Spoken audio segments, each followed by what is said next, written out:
Hello, everybody. So if you're selling any meltable inventory, you got literally 30 days to get rid of it. Now, it used to be April 30th. They moved it to April 15th. And I know last year they definitely weren't as strict if you still had meltables after April 15th. So I think they gave us that 15-day window just to be a little more lenient, because I think they were disposing of a lot of inventory from Amazon sellers. But do keep in mind, what I like to do is I'll just do a quick inventory search. You can do it right from Seller Central.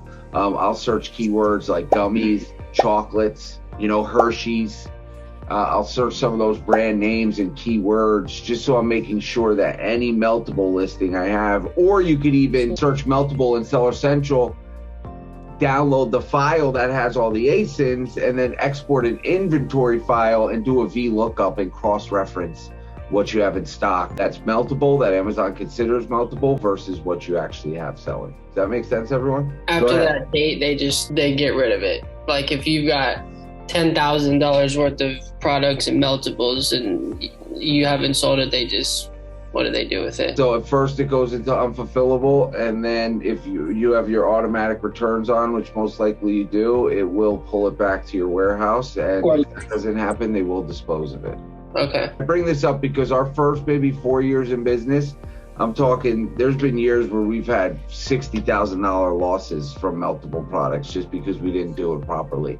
These last 2 years, absolutely $0 in losses. We sold all the inventory. Now, yeah, some of it might have been sold for a loss, but I'm saying there wasn't any inventory that had to be dealt with at the end. That's something you don't want to deal with, is inventory left over. Even if you got to sell it, lose $1 or $2, it's better to get rid of it and move it than let it sit around. Do you even still try to sell at FBM after that point, or you can't? No, you can, but you just got to be mindful. Some of these dates get really hot, especially if it's the middle of August. You don't want to be selling chocolate FBM because they're going to get zero. But if it's like May or something like that, it's okay. Yeah, if it's May, you can absolutely get away with it, 100%. One last question, Eric. What about selling things in the summertime that are drinks? So like seltzers, sodas, things like that. Is that affected by the heat? No, I've never had any issues with stuff like that. Really just the gummies, some of the vitamins and stuff, like gummy bears, chocolates. Sometimes too, there's like these bouillon cubes. Sometimes those are considered meltables. But if it's ever a good enough margin, do you ever consider putting the little cooling pack in it? And we've done that. And a lot of people have actually asked that in the group. And I honestly, just from my own, listen, I encourage everybody to try it for yourself once, but we've done it probably 4 to 6 times. We sold like these fajitas that came, they needed to be refrigerated. We had this stuff. It just was ridiculous. And once we ran the numbers, we were getting killed, because you got to buy the ice pack shipper thing, you figure is at least $1.50.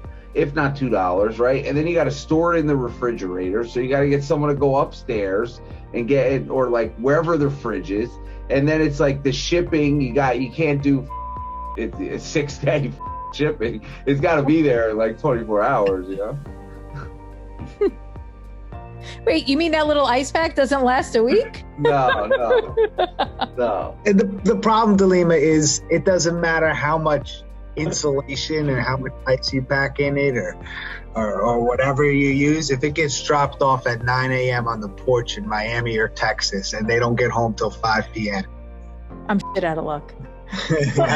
Right? Yeah. So yeah, there's absolutely nothing you can do. So because of that, we don't handle it that way. But like at Tarek's point, we've tempted it. Also, I don't know if it was mentioned, when it comes to meltables, you can download the Meltable CSV right through Seller Central. Just search meltables and you can download the CSV with every ASIN that Amazon claims to be meltable, regardless if they are or are not. They're the ones that they claim are meltable. Great call. Another great call. Appreciate all of you. Yeah, absolutely. So if you got any questions, hit us in the Facebook group. And we'll see you all next week. Same time, same place. Night all. All right. Adios. Have a good evening. Good night. I'll see you at the top. Good night, everyone. Stay lit.